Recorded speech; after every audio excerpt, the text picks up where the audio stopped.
Oke, kita kembali lagi. Hari ini kita bakal kupas tuntas sebuah fenomena yang jujur aja, diam-diam udah ngerusak banyak banget kehidupan. Judi online. Tapi kita nggak cuma bakal bahas masalahnya doang. Yang paling penting, kita mau cari tahu gimana sih jalan keluar yang beneran ada dari jeratan ini. Yuk, kita mulai. Nah, kalimat ini nih, ini dia inti dari banyak banget cerita sedih di luar sana. Kecanduan itu seringnya nggak dimulai dari niat yang jelek loh, tapi justru dari harapan. Harapan pengen dapat uang cepat. Sayangnya harapan itu bisa dalam sekejap berubah jadi kebiasaan yang ngehancurin sebalanya. Inilah akar masalahnya. Awalnya terasa wajar banget, makanya siapapun bisa kejebak. Ini dia peta perjalanan kita hari ini. Kita bakal mulai dari gimana janji manisnya ditebar, terus kita lihat dampak nyatanya yang rusak. Abis itu kita cari momen kesadarannya, dan yang terpenting, gimana langkah praktis buat pulih dan memulai hidup baru. Oke, kita masuk ke bagian pertama. Gimana sih jerat ini dipasang? Apa yang bikin judi online itu kelihatan menarik banget di awal? Gini cara kerjanya. Awalnya cuma iseng, coba-coba. Ternyata menang, walau mungkin kecil. Kemenangan itu langsung ngebanjirin otak kita sama dopamin. Bikin rasanya seneng banget dan muncul ilusi kalau wah ini jalan pintas nih. Nah disinilah bahayanya. Pola hidup kita yang tadinya produktif, pelan-pelan geser jadi impulsif. Semua keputusan didasarin sama satu hal, pengen judi lagi. Sekarang kita tinggalin janji manisnya dan kita hadapi kenyataan pahitnya. Yuk kita lihat seberapa besar dan seberapa parah sih dampak judi online ini bukan cuma buat satu orang, tapi buat kita semua sebagai sebuah negara. Angka ini gila sih, 600 triliun rupiah. Dan dengerin baik-baik, ini bukan total setahun ya, tapi nilai transaksi cuma dalam 3 bulan pertama tahun 2024. Kebayang nggak? Ini nunjukin skala perputaran uang yang masif banget, yang nguap gitu aja ke kantong bandar. Uang yang harusnya bisa buat sekolah anak, buat kesehatan, atau buat keluarga. Dan di balik angka triliunan itu, ada manusianya. Ada sekitar 4 juta warga Indonesia yang tercatat terlibat. Coba bayangin, itu hampir setara sama penduduk satu provinsi besar loh.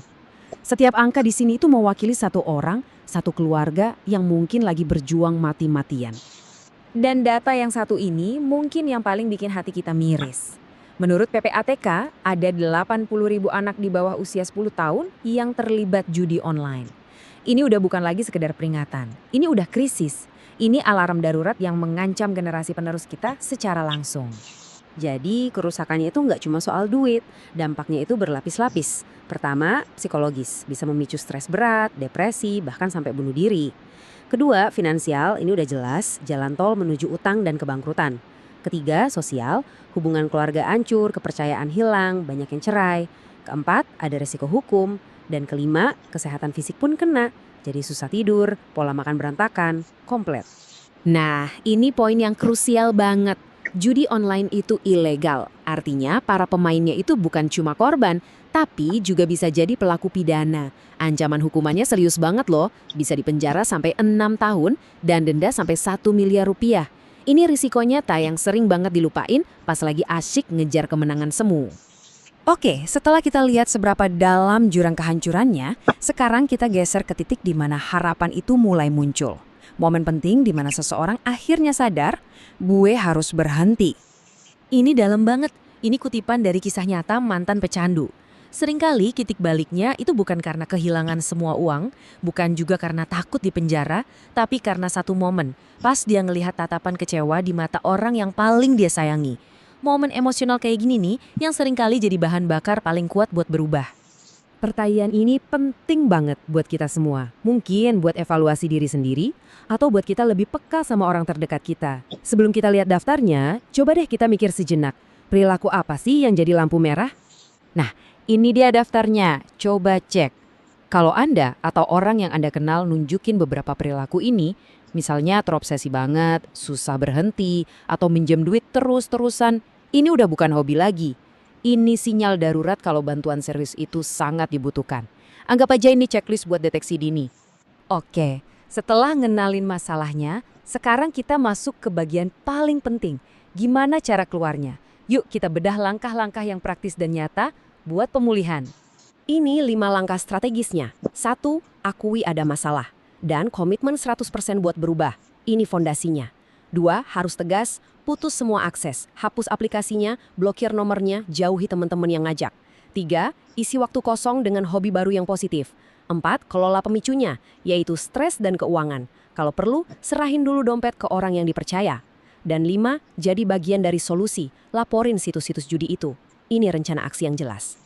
Langkah-langkah tadi emang penting banget. Tapi ngejalaninnya sendirian? Wah, berat. Makanya, kita perlu lihat gimana dukungan dari orang lain bisa jadi kunci keberhasilan pemulihan. Nah, tolong banget digarisbawahi ya poin ini. Kita harus ubah cara pandang kita. Kecanduan judi itu penyakit psikologis. Ini gangguan medis, bukan kelemahan moral atau tanda kurang iman. Dengan melihat ini sebagai penyakit, kita bisa hapus stigma dan ngebuka jalan buat mereka yang menderita buat cari bantuan profesional tanpa perlu merasa malu. Terus minta tolongnya ke siapa? Ada 3 pilar utama. Pertama, lingkaran terdekat, keluarga dan teman yang bisa dipercaya. Kedua, kelompok dukungan, di mana kita bisa ketemu orang dengan masalah serupa, ini bisa nguatin banget. Dan yang ketiga, yang paling penting ya, bantuan profesional. Psikolog, psikiater, atau konselor. Dan ngomongin bantuan profesional, itu bukan sesuatu yang mustahil loh. Ini contoh nyatanya, Puspa Jakarta.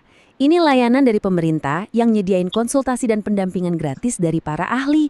Ini bukti kalau negara juga hadir buat ngebantu warganya yang lagi kesusahan. Nah, ini yang paling konkret. Boleh langsung di screenshot atau di foto layarnya sekarang.